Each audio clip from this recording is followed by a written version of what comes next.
আসসালামু আলাইকুম, welcome back to my channel. আজ করে দেখাবো খুবই সহজ পদ্ধতিতে গন্ধমুক্তভাবে শালগম বা ওলকপি ভাজির ভীষণই মজাদার একটি রেসিপি। প্রথমে একটি প্যানের মধ্যে দিয়ে দিচ্ছি সামান্য তেল দিয়ে তেল সামান্য গরম হয়ে গেলে দিয়ে দিচ্ছি 2টি পেঁয়াজ কুচি এবং 3 কোয়া রসুন ফালি কুচি। পেঁয়াজ এবং রসুন দিয়ে পেঁয়াজগুলোকে একটু ছাড়িয়ে দিচ্ছি। পেঁয়াজ এবং রসুন হালকা করে ভেজে নিতে হবে।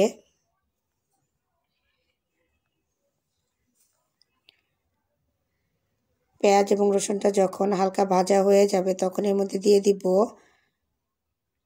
ছোট চিংড়ি মাছ এবং 5টি কাঁচামরিচ আমি ছোট ছোট টুকরো করে কেটে দিয়েছি। চিংড়ি মাছ পেঁয়াজের সাথে 1 মিনিট ভেজে নিচ্ছি। এখন এর মধ্যে দিয়ে দিব 1/3 চা চামচ হলুদের গুঁড়া, অর্থাৎ 1 চা চামচের 3 ভাগের 1 ভাগ।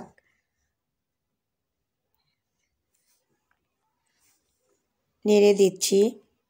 এ পর্যায়ে হলুদের গুঁড়া দিলে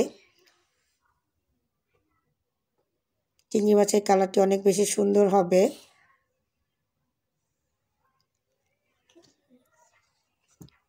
পেঁয়াজ, রসুন এবং চিংড়ি মাছটা যখন সুন্দরভাবে ভাজা হবে তখন এর মধ্যে দিয়ে দিব শালগম কুচি এবং আলু কুচি। এখানে আমি সমপরিমাণ শালগম এবং আলু নিয়েছি।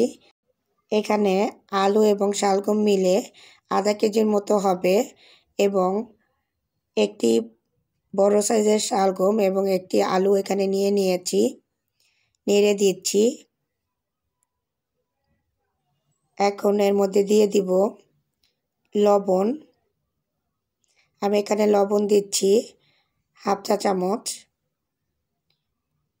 লবণ দিয়ে লবণটা শালগম এবং আলুর সাথে মিশিয়ে নিতে হবে। এভাবে 1 মিনিট ভেজে ঢাকনা দিয়ে ঢেকে দিব 2 মিনিটের জন্য।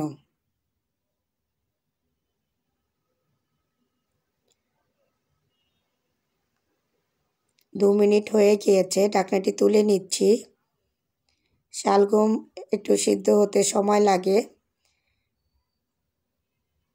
শালগম একবারে অনেকক্ষণ ঢাকনা দিয়ে ঢেকে সিদ্ধ করে নেওয়া যাবে না। প্রথম পর্যায়ে 2 মিনিট ঢাকনা দিয়ে ঢেকে নেড়ে দিতে হবে।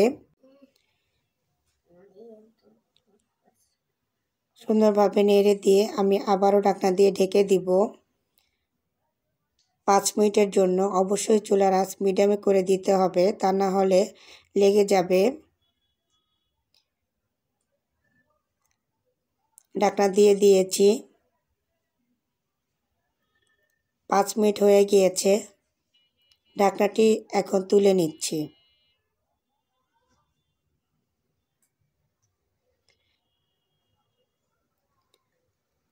নেড়ে দিচ্ছি।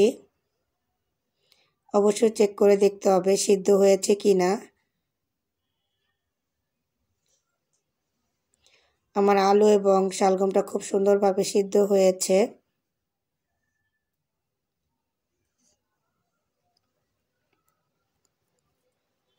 এভাবে নেড়ে নিতে হবে 2 মিনিট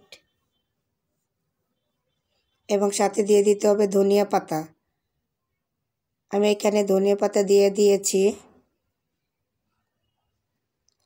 অবশ্যই আপনারা চেষ্টা করবেন শালগম এবং আলু দিয়ে ভাজিতে ধনিয়া পাতা ব্যবহার করতে, এতে করে শালগমের মধ্যে থাকা গন্ধটা চলে যাবে এবং এই ধনিয়া পাতা এই শালগম এবং আলু ভাজির মধ্যে খুব সুন্দর একটি ফ্লেভার অ্যাড হতে সাহায্য করবে এবং এই ভাজিটির স্বাদ বাড়িয়ে দেবে অনেক গুণ। এভাবে 2 মিনিট ভেজে নিব।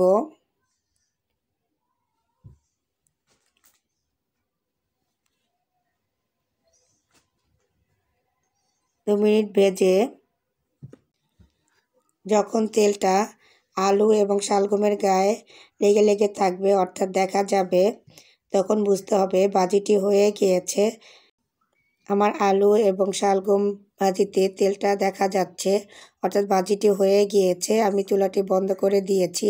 টিপসগুলো ফলো করে চিংড়ি মাছ দিয়ে শালগম এবং আলু ভাজিটি করবেন এবং গরম গরম ভাত, রুটি, পরোটার সাথে পরিবেশন করবেন। ইনশাল্লাহ সবাই অনেক মজা করে খাবে। রেসিপিটি ভালো লাগলে লাইক দিবেন, কোনো প্রশ্ন থাকলে কমেন্টে জানাবেন এবং সবার মাঝে ছড়িয়ে দিতে শেয়ার করবেন।